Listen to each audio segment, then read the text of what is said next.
ESPN 94.1 FM and AM 930 present The Drive.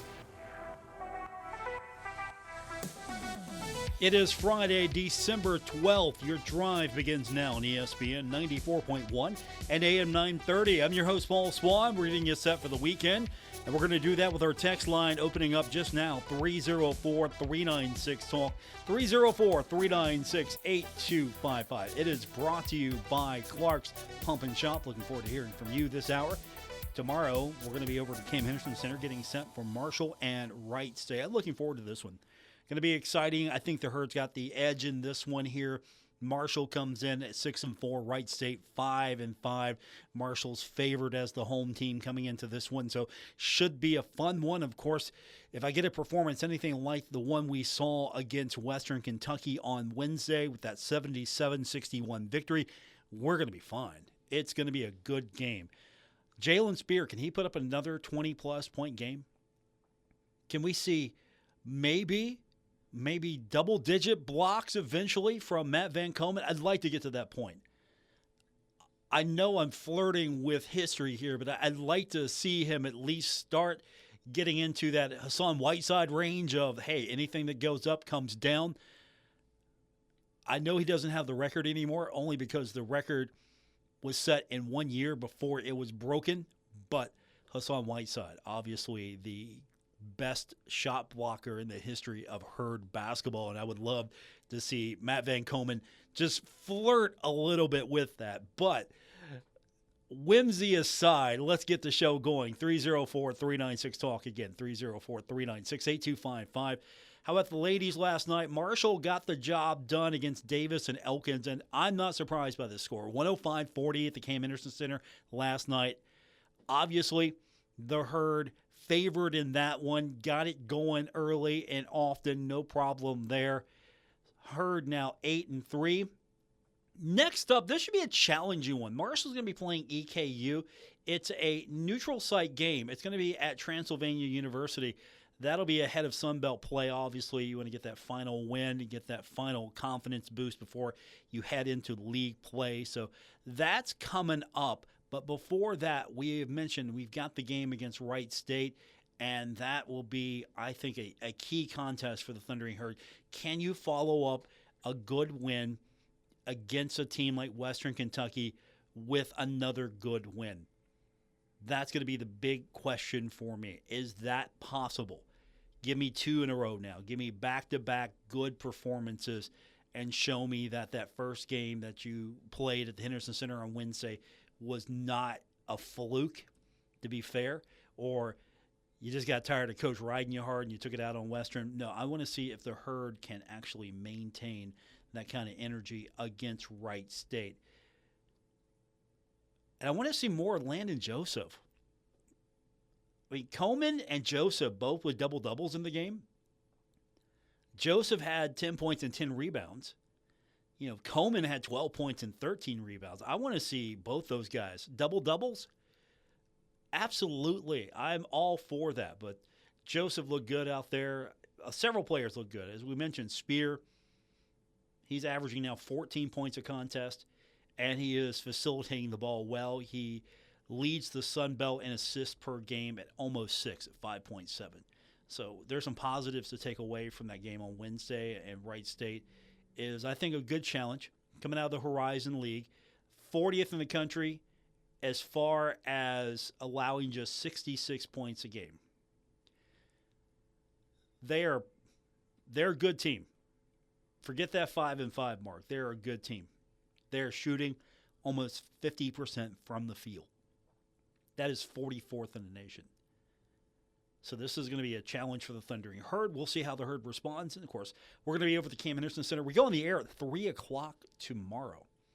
So 3 o'clock airtime for us.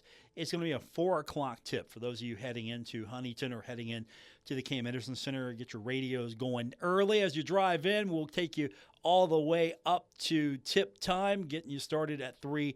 And, of course, after the game, as you head out of the Henderson Center, don't forget, as you're getting in the garage, get your radio locked in.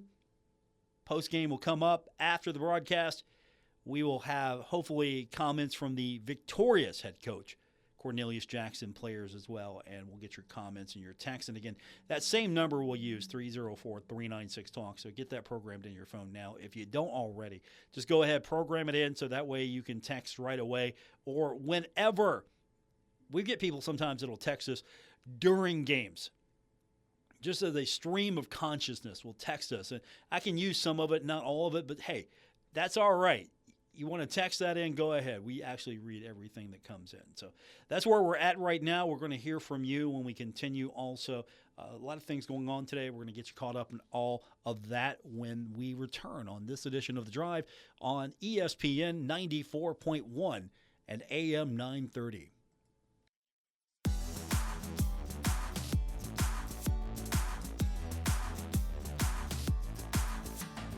Hi, this is Dave Wilson, host of Metro News Talk Line, and you're listening to The Drive with Paul Swann on ESPN 94.1 and AM 930. Thank you, Dave. Looking forward to hearing you again on Monday. It'll be Metro News Talk Line 1006 here on ESPN 94.1 and AM 930. Our text line this hour, it's brought to you by Clark's Pump and Shop at 304-396-TALK, 304-396-8255. Let's start with maybe not a football or basketball specific note, but Marshall University making another hire today in the athletic department, as Max Remy was announced as joining the athletic department as the new chief of staff. Now, he comes from Austin Peay. He was previously under Gerald Harrison. He was the assistant director of athletics for operations, facilities, and capital projects. And he was there, and he was part of the athletic department, Austin Peay. He was in that position since June of 2025. So what's this mean? Translation, more people that athletic director Gerald Harrison knows and works with and has worked with are going to be a part of the athletic department at Marshall University. I mean, he worked with him for about 4 years at Austin Peay. So obviously that means he trusts him, likes how he works, wants him to run basically the day-to-day traffic in the office at Marshall. And so he's probably going to be managing the athletic director's office. He's going to be organizing major projects, probably keeping departments aligned. He's probably going to be maybe first, second point of contact there. I'm not sure how the hierarchy is exactly going to work just yet, because you already have someone, basically the right-hand person of Gerald Harrison is Nyesha Campbell. We spoke with her a few weeks back. She's fantastic to speak with, and hopefully we can do that again. She's the deputy director of athletics, also the chief operating officer, senior women administrator, sport athletic director for, basketball and volleyball, a couple other sports, I believe, as well. So you're getting your hierarchy put together, bringing in some people that in your executive team that you've worked with, and of course you've kept some people around as well, like Teddy Klumper. He's going to be running the Big Green. You bring in someone, elevate them, Andrew Brown. He takes care of facilities, kind of nutshell, not to downplay his title, but facilities, if it's capital projects, things like that. So you've got a pretty good team put into place right now, and I'm sure we'll see some more hires. Also, they hired at the university Xander Kargosian. That was also in the release that came out today. And with Xander, his role is going to be part of the Big Green staff as athletics development and engagement associate. The release reads, "It's a move that continues the vision of strengthening the bond between Marshall Athletics, the student athletes, and the community." Of course, the Big Green, that's an important part of the university. And if you're going to grow the university, that's probably, at least the athletic department, that's what we're talking about here, just for clarity. If you're going to try to grow the athletic department, you got to bring in more money. Plain and simple. You got to make sure. And didn't I see Utah? Was it Utah that had the private equity? I think that was what I heard. I hadn't seen the entire story, but if that's the case, you've got a lot of outside money coming in. Yeah, that was the story. I went ahead and looked it up since we're talking about this briefly. University of Utah coming up with a plan to generate new revenue stream. It's with a private equity firm, Utah Brands and Entertainment LLC, which is going to be owned by the university's foundation. And now it's supposedly going to build the school's brand, enhance the athletic programs. According to Yahoo Sports, you're looking at maybe up to $500 million in capital. That's how much it could generate. And university's going to transfer some of its revenue-generating operations from athletics and auxiliary services to Utah Brands and Entertainment. Isn't that interesting? So this might be part of the new transformation of college athletics. You bring in private firms, you bring in private equity groups, you bring in an outside arm, and all of a sudden you bring in some capability to go out and generate capital. Now could Marshall get that pulled off at this level? That's to be seen. At the same time, though, that's what it's going to come down to, is how can Marshall maximize revenue being brought in? Because now, it used to be the arms race used to be facilities. That was it. That was the arms race. What was Marshall able to do early on in the Division I AA days that other schools couldn't match at that level? It was facilities. Brand new stadium opens up, 1991. I'm there. Marshall's taking on New Hampshire. It was a sold-out crowd. I had never seen a Marshall football game with that many fans before. It was amazing. I was a student at Marshall University. Got in the stadium early because I wanted to be there, front row. Marshall, New Hampshire. Facility building wasn't even done yet. It was a fantastic experience. And, facilities, like, oh, you can't beat this. That's why the NCAA was able to brought the 1AA championship game to Huntington, because, that was the push. It's like, hey, we got this brand new facility, and it was as good as it gets. That was the marketing push. As good as it gets. And, for a while, Huntington was the venue. Of course, Marshall just happened to be in the game for several years. And, back when, money talks and everything else walks, and Marshall was able to almost virtually host the entirety of the playoffs. Fun times indeed. So, facilities used to win the day. And then, of course, you got the indoor facility. You got to have that. You got to have the indoor facility. So I think facilities still help win the day, but a lot of that now is being transferred to, hey, what enhances me? Everybody's got a weight room. Everybody, and if you don't, you're going to. Everybody's got a nutrition program. Everybody's got skyboxes. Everybody's got this, that, whatever that might be. And so you got to stay up to date with all that, but at the same time, it's like, okay, what can you do for me? And that's where we're at right now with all of this, to look at what Marshall's trying to do and trying to put this together and generate revenue for athletic departments. Of course, football is going to be still the big straw that stirs this drink. 304-396-TALK, 304-396-8255. That is our number to be a part of the show here on ESPN 94.1 and AM 930. So you bring in some more people that you're familiar with, what you've been able to put together elsewhere, you're trying to replicate and improve at Marshall University. And I'll say this, and I don't know if you've noticed this, but when I'm at basketball, I see the AD. I see Gerald Harrison, and I don't mean like from afar. I see him. He's moving. He's walking. He's roaming.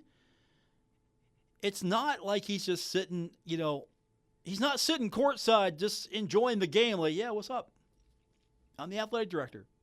Nice to meet you. No, he's actually, he's around.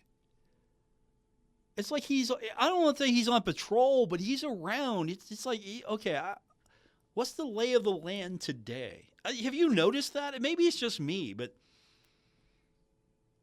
I don't see him static very often.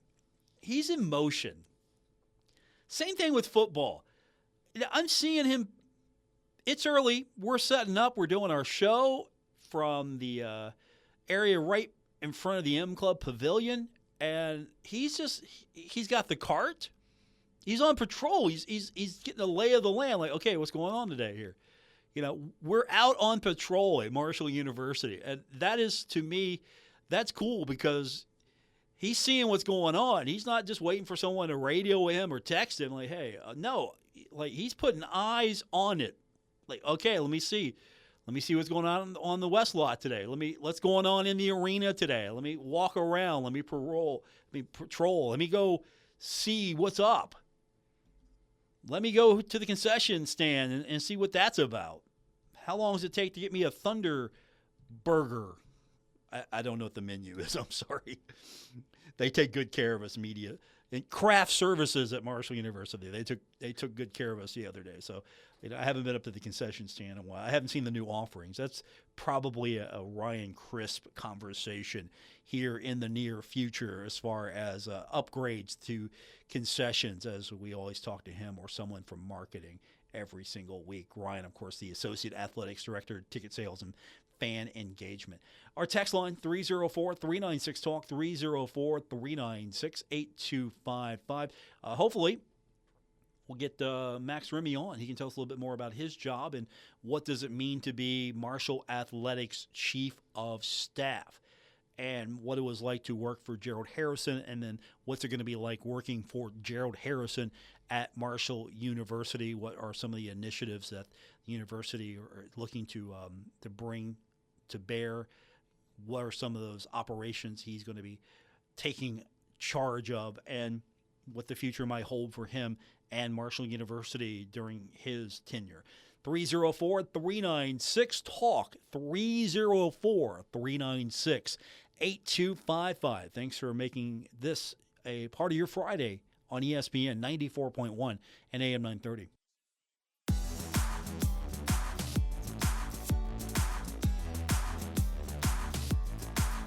You're listening to The Drive with Paul Swann on ESPN 94.1 and AM 930.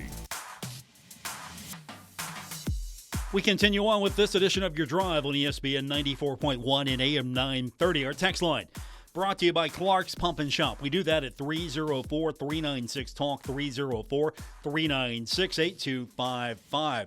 Social media sometimes makes it official, even though you don't see the release just yet. But we saw the report a few days ago, and it was interesting. I spoke about a week or so ago to Quint Cottingham.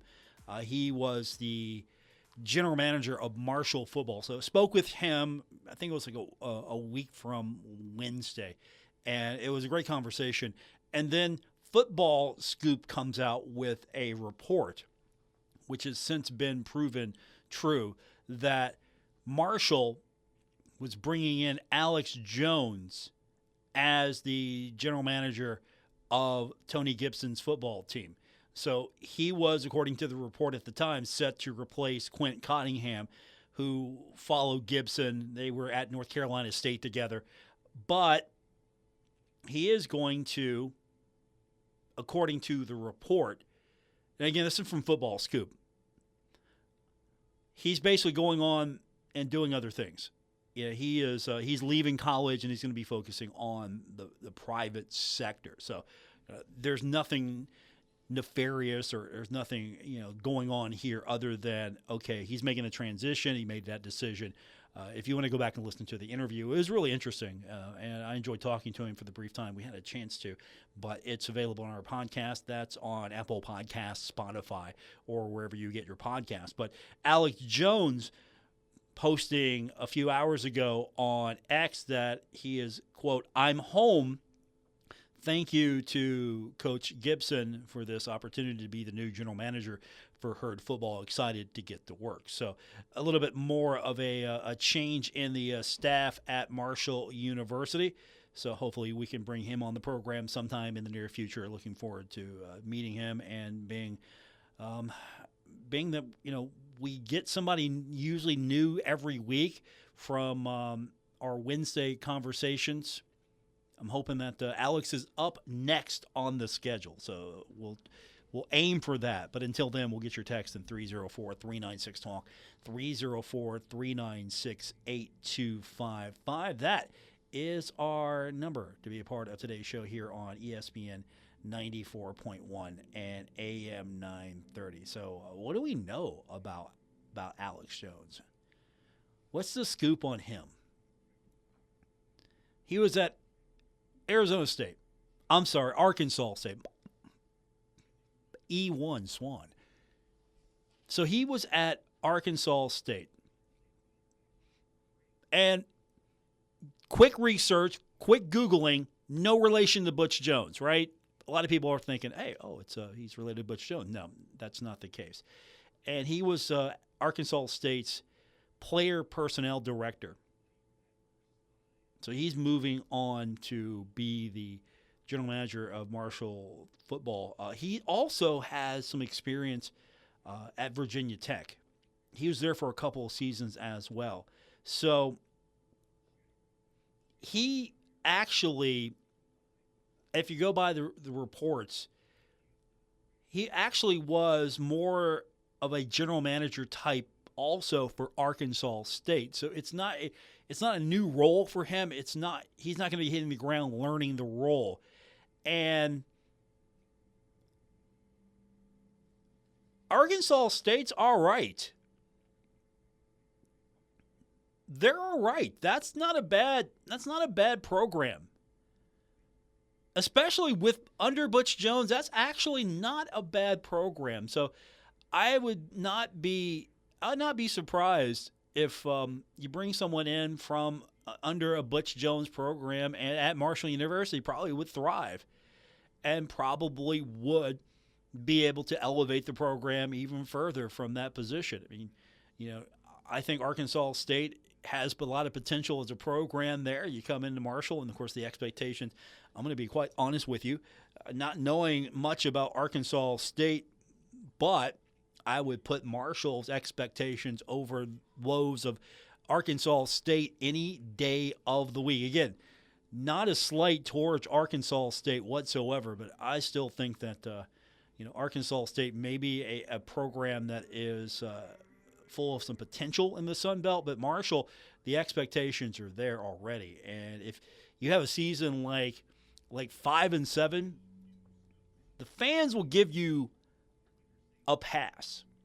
First year, you're looking at the situation where then Marshall football coach Charles Huff leaves before going to the bowl, and then takes the job at Southern Miss, which he then leaves before going to the bowl to take the job at Memphis. You think he'll get to a bowl game at Memphis next season? Memphis is bowl eligible. Do you think that Coach Huff actually gets to coach the bowl? It's going to be 2 seasons not coaching a bowl now. You're a football coach.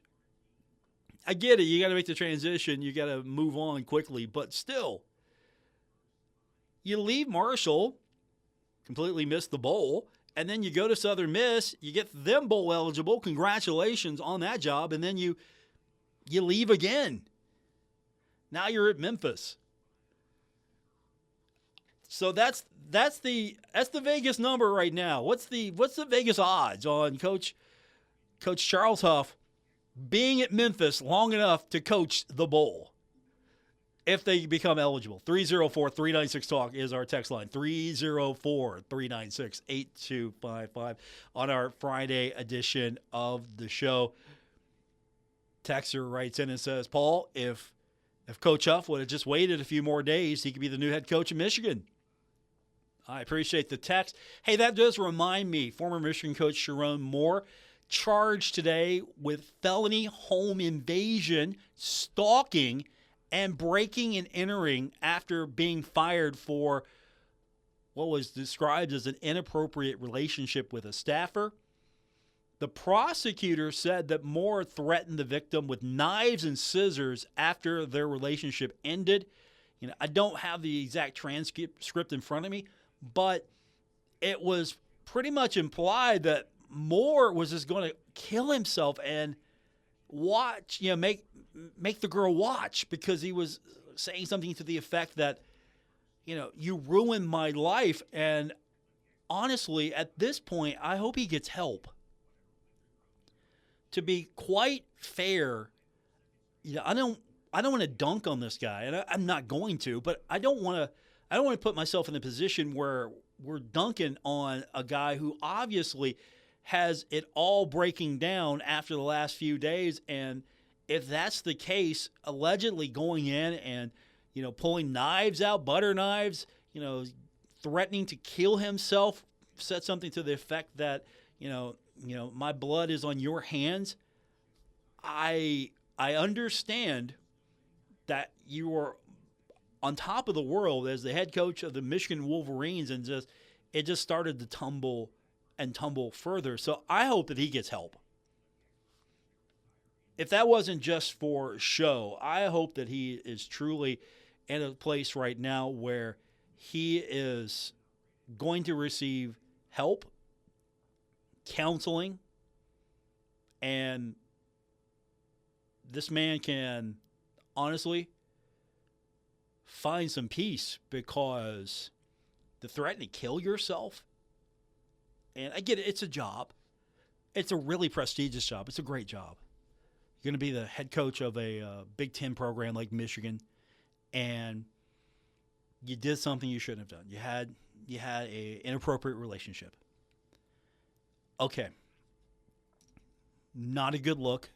It's not the end of the world here. You did something you shouldn't have done. I understand it might overwhelm you all of a sudden that this comes out, you're busted, you lose your job, your world's coming apart, and then you make this move. I think that at that point, there's some underlying problems here that really need to be addressed. But he, on Wednesday, we're talking what, he's coaching Wednesday? And then all of a sudden, this falls out here. I'm pulling up the transcript now.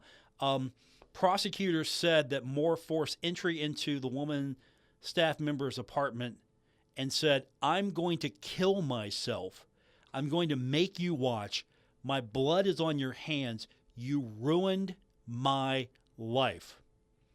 And according to the reports today, when he was on video conference at the arraignment, he was speaking clearly, stated his name. He was clearly answering, "Yes, Your Honor." He had a white jumpsuit on. And, of course, he maybe was reacting, according to the reports. It was described as him wincing as the prosecutor went through the timeline of what he did, his actions. And he was described as barging his way into the woman's apartment and grabbed several butter knives and a pair of kitchen scissors, threatening to take his own life. Prosecutor said that had an intimate relationship with the woman he worked with for a number of years before she ended the relationship Monday. And obviously, there's a lot more going on here. He's married to another person. They have children. And so it's all falling apart right now. Also, there's like $12.3 million on his deal that Michigan's now not going to have to pay because he was fired for cause. It's behavior that borders on the whole behavior of him going into her apartment. That's where I'm pausing and saying, hey, I hope he gets the help he needs, because that's not the reaction we want anyone to be having. I mean, sure, your life is falling apart, due in part to your own actions, but you took it one step further, so there's got to be something underlying that behavior that really needs to be addressed. But at the same time, It's not my place to judge his personal life. It's not my place to criticize, the fact that he was married with children and then having an affair. Just because I might not think that that's appropriate, I'm not going to sit here and judge. I'm not offering a moral judgment. I will tell you, I think that's inappropriate, but at the same time, you lose your job over it, and then you take it and elevate it to the next step. That's where it really gets out of hand even more. So Michigan now looking for a coach, and unfortunately, this has been a messy breakup between Sherrone Moore and University of Michigan. 304-396-TALK, 304-396-8255. Let's get to a couple. We got a lot of texts to get to. You know what? Let me save them to the end of the break. We'll come back and we'll get to the text the rest of the way here on today's edition of The Drive, ESPN 94.1 and AM 930.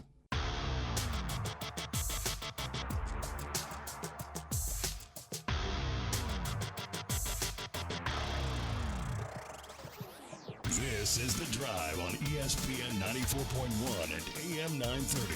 Follow at Paul Swann on X for Marshall sports updates and more. Our final segment is now here on ESPN 94.1 and AM 930. Our text line brought to you by Clark's Pump and Shop. 304-396-TALK, 304-396-8255. All right, text line is loaded, ready to go. Let's get to all of them, and you can add to it as well. First up, texter in response to my question, do I think Coach Huff will be coaching in a bowl game next year? Texter says, Paul, I do think that Coach Huff will be coaching a bowl game next season. Memphis is a good team, and he is a good coach. I completely agree with that statement. Thank you. He's a good coach. I think he's really good at bringing people together, organizing. I was listening to some of his I still follow him on Instagram. I don't know if Coach follows me, but I follow Coach. And he's really good at social media. Coach does not falter when it comes to social media. His wife is engaging as a motivational speaker. I think he's engaging as well as a motivational speaker. He has a lot of tools in the box that he can pull out at any given time, and I think he will get the most he can get out of that Memphis team, look good doing it. And if he can get Memphis into the college football playoff, even better for him.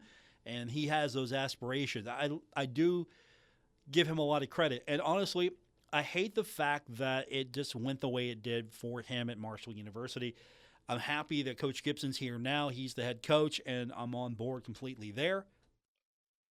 But if that wasn't the situation and Coach Huff had stayed another year, I'd have been happy with him as well. And honestly, I respect him. Think he is a good coach. I mean, we had a little fun at his expense now and then, but I'm sure he's had a little fun at my expense now and then. So it's all fair. All right, this one's interesting. Texter says, Paul, we have Marco, we have Big Beautiful Buffalo. Paul, is bison often offered or served for our football team? Bison is super protein, Paul, the dirt and charge buffalo meat, especially for the big boys. Go herd special and herd strong. I'm going to say I don't think that buffalo, bison, or any derivative is offered at this time at Marshall University. I can inquire. You really want to eat bison? I mean, come on, that's like cannibalism. You remember the herd, right? If you're a fan, you remember the herd. You want to eat bison? Like, hey, I'm a Marshall grad. I'm a Marshall fan. Hey, can I get a bison hamburger? No, I don't think so. I don't know. It's like or you could, like, you know what? Those guys at Marshall football, man, they're so tough. Coach Gibson's got them eating bison. 304-396-TALK. Also from the text line. Here we go. A little bit more back on our speed. Texter says, I know you can't speculate on her football coaching changes, but does your experience covering Marshall cause you to believe that the decisions have been made and just await release? Yes. And I'll tell you why I think that. Because sometimes personnel changes depend on, you got to vet that person. And you got to go through the university process. So you can't just make it's different if it's the football coach, because there are mechanisms in place. It's like, hey, okay, the board of governors have agreed. We're going to do the contract. We've done this. Everything's good. Everything's up to speed. All right, we're announcing this is our new coach. For any other university personnel, you got to go through the process of being vetted, going through the proper paperwork, crossing all of the T's, dotting all of the I's, and usually these things come out as that is completed. I mean, for example, we get speculation last week that Alex Jones would become the new general manager for Marshall football. That was about a week ago. We saw that on Football Scoop. Today, he puts it out there, so it's pretty much going to be official now. So he's accepted the job, and he's made that announcement. Now, has Marshall University or the athletic department made that announcement just yet? No, it has not. The release has not come out, but the release for Max Remy came out today. So he's got the staff photo all ready to go. The only thing that is missing is that he hasn't been added to the directory yet.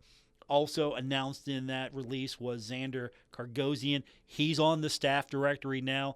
So as these things are finalized, either Marshall's going to trickle them out or there might be a full release.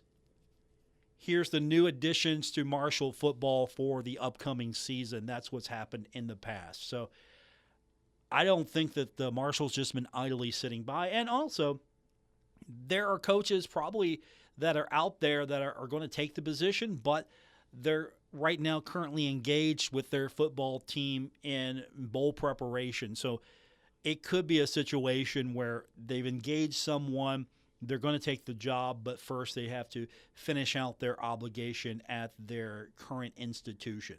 So that's why I feel like there are decisions already being made. We'll know when we know. We'll see things on social media. So when those people are confident that they can announce it or at least tell people that, hey, I'm going to be here at Marshall University, you know that, okay, they're going to be the guy, they're going to be the person, but university not releasing that stuff because it operates under a different cadence, if that makes sense. Also, just of note, I didn't realize this, I didn't remember this, but Alex Jones, I'm not that familiar with him, but he also is a WVU alum, so he does have some ties to the state of West Virginia through different avenues. Also a Baldwin Wallace alum. So now he's going to be, as he is indicated on his profile, general manager, pro liaison for Herd football. And it's legit. You look at some of the people already following him. Like Paul Swann, for example. And he's following me back. So it's legit. It's legit. 304-396-TALK, 304-396-8255. Personnel changes. You'll probably see actually social media sometimes is the preferred platform, at least of Marshall University. It's very rare that it doesn't hit social first and then hit the website or the release. There are sometimes things that are mostly hit on social, maybe smaller releases, or we'll get things that trickle to us, through the different channels. But right now, I think we're going to see something that's maybe a little bit more, as far as the coaching changes are concerned, maybe what coaching changes there will be, that's going to be in probably an all-encompassing release. Or, maybe they'll come out as they're official. I'm curious to see where the changes will come. Will it be a reshuffling of some positions? Will there be some additions? I'm hoping that at the defensive coordinator position, you have somebody there that you can feel confident to be the defensive coordinator and leave the coaching to that person on that side of the ball while you continue to be the head coach. That's my hope right there. Have somebody who's in charge of that unit. You focus on being the head coach and everything that's involved there. You know the plan. They execute the plan. instead of you trying to micromanage both that side of the ball, more specifically at the same time the overall team. I think that's probably where this team is going to take its next leap, is having somebody actually be the defensive coordinator and let Coach Gibson be the head coach of the team. We're going to be back with you tomorrow, 3 o'clock over at the Henderson Center. Hopefully we get a good crowd. I know the weather's kind of predicted to be all over the place, but I'm hoping we get a good crowd for this one tomorrow. Marshall is taking on Wright State. We will be there. I'm excited. The Thundering Herd will hopefully get the win and improve to 7-4. We're going to be on the air at 3 o'clock, and Wright State's not bad. They're 5-5. They got a win over Green Bay, 86-58 Sunday. So they've had a little time off. They lead the Horizon League. They're 40th in the country, allowing just 66 points a game. They shoot almost 50%. That's kind of the surface stuff we're going to talk about tomorrow. They've got a pretty good defender, TJ Birch. He's 9th right now in D1, 29 steals. And their leading scorer is Michael Cooper, 14.6. So they've got some weapons on this team as well. And again, 5-5, Horizon League. That's a good league. This will be a nice challenge for the Thundering Herd. Of course, if Marshall can get the win, I think Marshall's net will boost a little bit further. I like to see the Herd crack the top 100. Be nice if the Herd can get into the 90s or the 80s at least. Of course, if you want to be an at-large team and you want to try to get that second spot out of the league, you got to be a lot higher. I don't know if Marshall can do that with the schedule and the league, especially with some of the teams that are occupying near the bottom. But you got to get these wins. These non-conference wins mean a lot more sometimes, because you get that win against Ohio, you'll be okay. You get a couple more wins, non-conference. That's going to offset some of those games where you get the win in conference and it doesn't really mean that much because it's a low net team. That's what I'm hoping that we see here tomorrow. Marshall get a convincing win. We get closer to conference. And that's going to do it for this edition. Have a great night, everyone. I will talk to you tomorrow. WRBC Huntington, W227BS Huntington, your flagship home of the Marshall Thundering Herd and The Drive with Paul Swann, ESPN 94.1 FM and AM 930.